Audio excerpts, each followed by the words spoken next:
Hello everyone, it's Vicky Papaioannou here and today I'm going to share a mixed media tag. For the tag I will be playing with products from my signature collection with Stamperia, which is called Secret Diary. And as my base I'm starting with my MDF tag. You can use all three pieces that come in the set. I will just use the base for today and I'm going to grab as my focal points the wooden shapes. Now these are shapes that you just pop out, they are pre-cut for you and they are the perfect elements if you want to create a tag because they are nice and sturdy and really thick.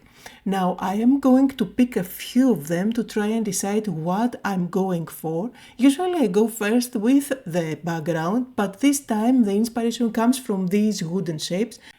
And let's start working on the tag. So what I'm doing first is using white gesso and I will just cover up the whole base. I'm doing that because I want to stick on top rice paper. Rice paper is semi-transparent, so if you want to have the colors nice and vibrant, you want to work on a white base. And you can do that with a primer or you can do it with white acrylic paint. Just have a white base where you stick the rice paper on top. Now in the collection I do have a set of rice papers and I'm going to choose a couple of them to show you. You can go with the blue ones since we are going for kind of a sky background, and you can either combine them really easily. Even if you have scraps, I'm showing you here what you can do. Just make sure that you have teared off the edges and they are going to blend beautifully together on your finished project. So anyway, I do have a scrap rice paper here which I'm going to stick on top of my base, and for that I'm using rice paper glue. This is a glue which is perfect for sticking rice paper on top of surfaces because it's not shiny at all when it dries. It's going to dry completely matte and you can use it to cover the rice paper, which is going to seal it down, and that provides the perfect base for other mixed media techniques. So I'm going to let this rice paper dry completely, and then you can either use your scissors to chop off any excess or you can just use a buffer, a nail buffer, and this is going to give you a lovely finished edge on the side. Now next step I'm going to do a little bit of ink blending. I want to darken up the edges somehow. That's why I decided to go with navy blue dye ink. I'm just using my blending brush and I'm going to bring in some darker areas from one corner towards the center. I don't want to cover up completely the whole thing. I want to still see what is underneath the design of the rice paper, as well as having some lighter areas. But for this step, make sure that the glue that you used for the rice paper is completely dry, otherwise it's not going to work. And if you want a more dramatic effect, you can either ink up just a little bit the edges with black. This is going to give a nice border. And then let's move on to the next step, which is adding some visual texture on the background. So for this step I'm using one of the stencils and I am going to do some heat embossing. So I'm using a brush that I have dedicated only for embossing ink, and I'm going over the stencil with the embossing ink, making sure that I transfer enough on my tag. And then I will apply some embossing powder. I was debating whether I want to use the gold or the copper one. I decided to go with the copper one finally.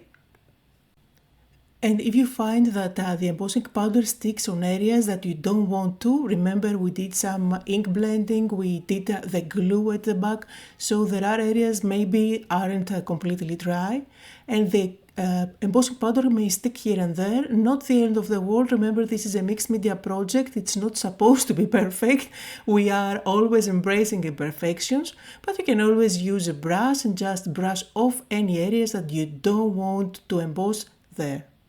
So I'm going to use my heat gun, and this is going to add a shiny texture on the background, which I absolutely love for a night sky.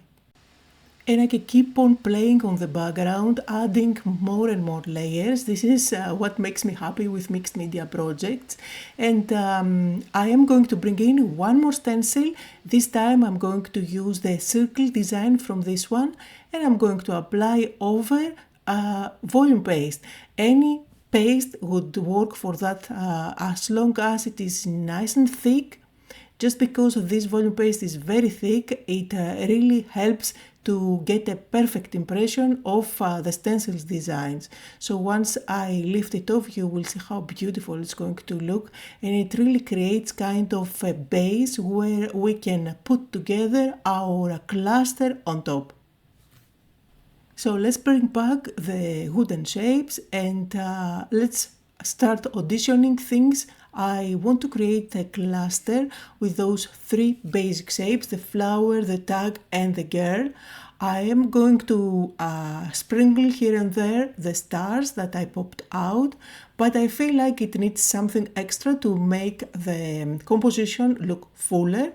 That's why I'm going to bring in my junk journal. And here you can find pattern paper, you can find stickers, you can even find pop-outs that are already cut out for you. I am going to pop out a few elements like some postal stamps or tickets, elements that I can tuck behind my composition to make it look fuller. And I'm even going through the die cuts set, so these are again elements that from the same collection. I'm just going to pop out some of the flowers and the leaves from here. Usually I go ahead and put on my table way more than I'm actually going to use for my composition, but it's always nice to have things on hand so that you can audition, play around and decide what is the most pleasing to the eye. Now this is the part where I'm having a lot of fun. First of all, I'm going to ink up the edges on all the paper cutouts so that I don't end up having any white edges. And then I'm just going to play and audition things, try to decide what looks nice and balanced, and then I will commit and start sticking everything down. For sticking down things, you can either go with your hot glue gun, you can go with white glue or mixed media glue. I'm using foam tape at the back for some of the elements to create some dimension, and the fun part about creating a mixed media tag is that you can go as dimensional as you like.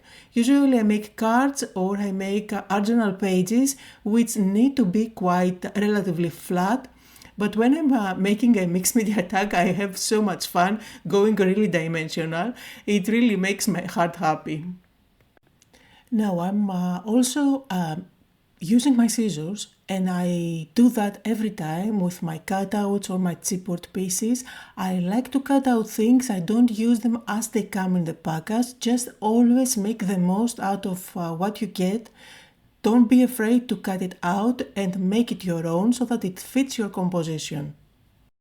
Now, if you follow my videos, you already know my style. I absolutely love adding white splatters at the end of my projects. So here I'm using the white splatter medium by Simon's Stamp, which I absolutely love. And I'm just going to add some splattering here and there. And the project already looks beautiful. I absolutely love how it looks, but it's all about the finishing touches. So I'm using my gold contour liner to add some dots here and there, which are going to read as stars. And let's finish off the tag. I'm just going to thread through the hole a piece of lace that I have. I'm going to hold this lace with my reverse tweezers and then tie a bow around it with a piece of twine. And this is what you do when you don't know when to stop. I'm using my white gel pen to add some highlights here and there. Just a few sketchy lines is going to bring all the elements more into life, just like highlights. And that completes the project for today. Here are some close-up photos where you can see the details better. I hope that you had fun today, that you got inspired, and I'll see you all next time.